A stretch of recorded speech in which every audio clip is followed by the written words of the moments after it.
Hi good morning students, कैसे हैं। Youths English class Bhagwanpur के अपने यूट्यूब चैनल यूथ्स गोल में फिर से आपका स्वागत है।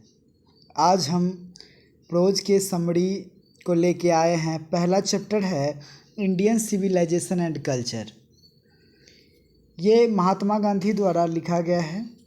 सबसे पहले मैं इंग्लिश आपको समरी जानकारी दे दूं, उसके बाद मैं हिंदी बारी बारी से समझा दूंगा आपको। और मैं आपको एक बात की जानकारी दे देता हूँ कि मैं प्रत्येक चैप्टर का समरी बारी बारी से इस यूट्यूब चैनल के माध्यम से आप लोगों के सामने रखूँगा। अगर आप लोगों को पसंद आए तो ज़रूर लाइक कीजिएगा और सब्सक्राइब कीजिएगा। Indian civilization and culture is taken from Mahatma Gandhi's autobiography. Indian civilization and culture जो है वो महात्मा गांधी के आत्मकथा से लिया गया है। महात्मा गांधी इन his essay has described the importance of Indian civilization। Mahatma Gandhi इस निबंध में भारत की सभ्यता के महत्व का वर्णन किया है। He has compared our ancient civilization with the Western civilization।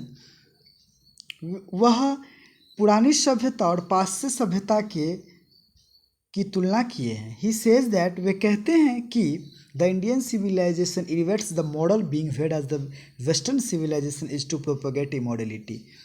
वे कहते हैं कि भारतीय सभ्यता जो है वो नैतिक मूल्यों को बढ़ावा देती है, वहीं दूसरी ओर वेस्टर्न सिविलाइजेशन पाश्चात्य सभ्यता जो है इमोरलिटी अमानवता को की प्रसार करती है। The Indian civilization is unparallel, अतुलनीय है, and can not be beaten in the world, और विश्व में कभी हारा नहीं जा सकता। So the best way is to depend on our ancient civilization. इसीलिए सबसे बढ़िया होगा कि हमको अपनी पुरानी सभ्यता पर डिपेंड रहना चाहिए। Which is our backbone, which is the backbone of our culture, जो हमारी संस्कृति की रीढ़ है। तो ये जो इंडियन सिविलाइजेशन एंड कल्चर है देख रहे हैं आप समरी, वो मैं अभी तैयार किया हूँ और आप लोगों के सामने रखा हूँ। इसका स्क्रीनशॉट अगर लेना चाहते हैं तो आप लोग ले सकते हैं। मैं इसको स्मॉल कर देता हूँ। देखिए स्क्रीनशॉट ले लीजिए। और परीक्षा के दृष्टिकोण से ये काफ़ी महत्वपूर्ण है। जो भी स्टूडेंट 12th में है और 2022 में परीक्षा देने वाले हैं उनके लिए बेहद ही महत्वपूर्ण है। धन्यवाद। Thank you.